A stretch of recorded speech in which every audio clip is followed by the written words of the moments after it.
ஆவணி மாசம் வெள்ளிக்கிழமை அதுவுமா வரலட்சுமி விரதம். இந்த வரலட்சுமி விரதத்தோட எங்க வீட்டு ஸ்பெஷல் லஞ்ச் மெனு என்னன்னு பார்த்தலாமா?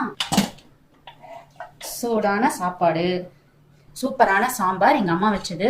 கேரட், முருங்கைக்காய், உருளைக்கிழங்கு மூணுமே சேர்த்து பண்ண சாம்பார். அடுத்ததா அவரைக்காய் பொரியல். ரொம்ப நாள் ஆயிடுச்சு இந்த அவரைக்காய் பொரியல் செஞ்சு எங்க வீட்டுல, இன்னைக்கு தான் செஞ்சிருக்காங்க. அடுத்ததா புடலங்காய் பொரியல். எங்க வீட்டுல எப்பயுமே பொரியல் அப்படின்னு செஞ்சுட்டானாவே இந்த தேங்காய் இல்லாம அந்த பொரியல் வந்து ஃபுல்ஃபில்லே ஆகாது. ஸோ இன்னைக்கு இந்த புடலங்காய் பொரியல். அதுக்கப்புறமா ரசம், எப்பவுமே வைக்கிற மாதிரி தக்காளி ரசம். அடுத்ததா வடை, பருப்பு வடை. இன்னைக்கு ஸ்பெஷல் டே இல்லையா, அதனால பருப்பு வடை.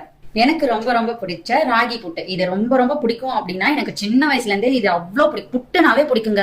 அது வந்து அரிசி மாவு புட்டா இருந்தாலும் சரி, ராகி புட்டா இருந்தாலும் சரி. ஆனா எங்க அம்மா அடிக்கடி எனக்கு ராகி புட்டுனா செஞ்சு தருவாங்க. இன்னைக்கு இதுதான் எங்களோட ஸ்பெஷல் லஞ்ச் மெனு. உங்க வீட்டுல என்ன ஸ்பெஷல் லஞ்ச் மெனு அப்படின்றத எங்களுக்கு மறக்காம கமெண்ட் பண்ணுங்க.